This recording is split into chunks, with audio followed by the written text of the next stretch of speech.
Pak! Nagkikilay na! Tayo. Oh, guys, tingnan mo, nag-off na naman siya. Ayun, di ba kanina okay na siya, tapos nag-off siya. Pero ngayon, dahil birthday niya, saan tayo pupunta? Bundok! Bubuntok tayo. Tara.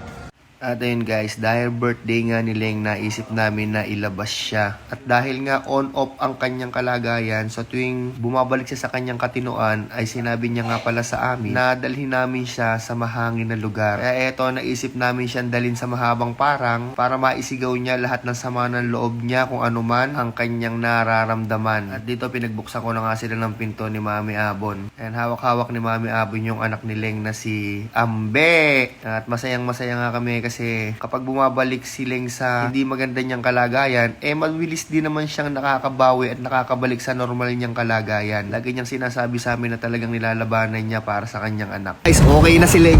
Tingnan niyo. Mating na naman. Par. Uy. Hey. Welcome back!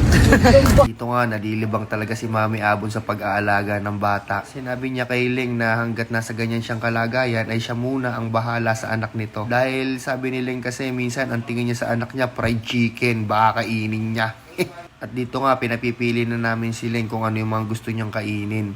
Dahil birthday niya, ang paborito niya kasi dito ay yung bulalo, kaya dinala namin siya dito. At pagkatapos nga namin umorder, habang iniintay namin yung pagkain, ay nagmuni-muni sila munang mag-asawa. Pinag-usapan nila yung mga problema at yung mga dapat nilang ayusin para makatulong sa paggaling ni Leng. At eto nga, dumating na isa-isa yung mga pagkain namin. Ayan, at isa-isa na nga namin in-order lahat ng mga gusto niyang kainin. Ayan, at may sisig din. At syempre, ang paborito niya, bulalo. Deliver mo na yan, Uya. Ay, no, galing ni Uya. Yan, at kasama nga pala namin dito yung utol kong si Dave. Yan, ang galing niya maghilot. Talagang pag masakit yung katawan ko, sa kanya ako nagpapahilot. Tapos, tumagay din kami ng konti kasi nga birthday ni Leng. Siyempre, dapat may inuman din yan.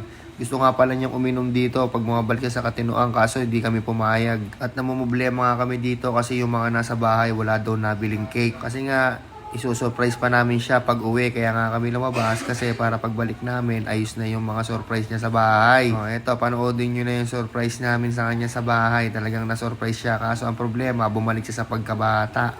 Kaya parang hindi rin niya alam. Tara na, pasok na tayo. Tara na. Pasok. Pasok na. Kunin mo yung keys mo. Buksan yung pinto.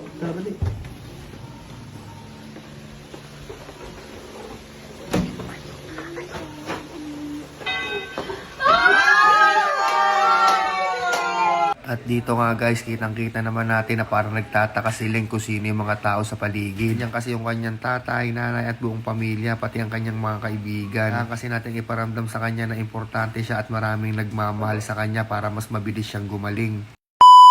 Anong wish mo? Anong wish mo? Ano sabi mo? Anong wish mo? Galing!